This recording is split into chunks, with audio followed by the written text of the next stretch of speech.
review a US-based VPN that could stand to go a little faster. IPVanish in brief, P2P allowed, yes number of servers, 833 business location, United States number of country locations, 54 cost, $77.99 per year, with additional 25% off using the above link. Despite a plethora of VPN services, very few of them actually own their server networks. Instead, many rely on commercial server farms, Amazon, and in some cases even DigitalOcean for infrastructure. US-based IPVanish, run by web services provider StackPath, prides itself on running its own hardware. Indeed, IPVanish claims that running its own infrastructure, servers, racks, cables, and the like, make it a top-tier VPN service. To be totally accurate, it must be noted that IPVanish does use cloud server providers in some locations to supplement its network.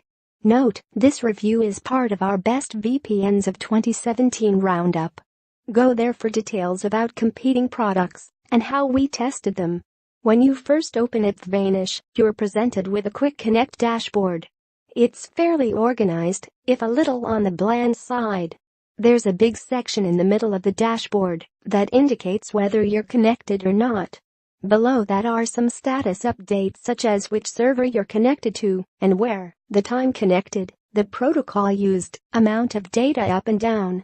This is a very usable interface and may be all many users need to get the job done. Moving over to the left rail, you've got a server list option that will appeal to power users with its wealth of detail. At the top of this section you've got 3 tabs: List, Map, Filter. List is just a simple list of every country in the city that houses IPVanish's connections. You can sort this list by country, response time, load, and favorite locations. There's also a search box if you want to find items a little faster. The list section also provides the ability to drill down into each country and pick specific servers. To the far right of each country on the list, a circled number denotes the servers available in each location. Click that circle and the specific servers are revealed complete with ping response times from your physical location in the server load. There's a lot of information contained in this server list tab, and while that's great for power users, the interface could be better. I didn't think to click on the circle, for example, to get a list of servers until a company representative told me about it. Instead, I was clicking on the country locations to see if the servers would reveal themselves, but all that did was initiate a connection. Click on Map and you get one of the more popular options for VPN interfaces. You can scroll to any location in the world on the map, click the green circle, and you'll be connected to a VPN server in that location.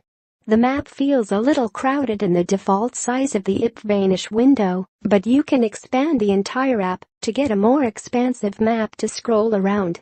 Finally, Filter lets you filter a country connection by location and server latency. The rest of the options on the left rail are self-explanatory, including account details, settings, and information. There's not much to the settings option. You can choose to start IPVanish at boot, an option not set by default. You can also choose your connection protocol, which DNS to use, IPVanish or a third party of your choosing, and the logs for your current connection. IPVanish does not defeat the Netflix ban on VPNs like a few services do, nor does IPVanish advertise that as a feature. The company offers apps for a broad range of device support including Windows, Mac, iOS, Android, and Fire TV devices.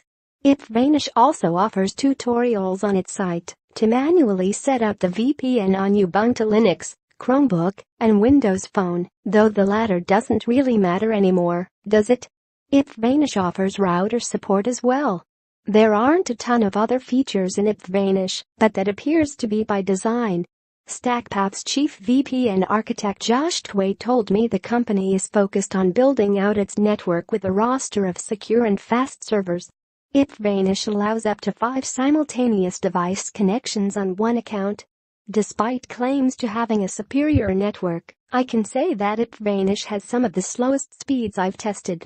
At this point, I must also remind you that this is a single experience on a limited number of machines, and your experience may vary. Nevertheless, I've tested numerous VPNs using this exact same setup, and I've rarely seen numbers this low.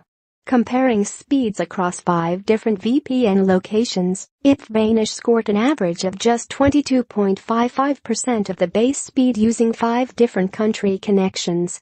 It was still fast enough to stream high-resolution video, and for gaming over most country connections, the Germany connection was particularly good, but it was not a great result compared to other services we've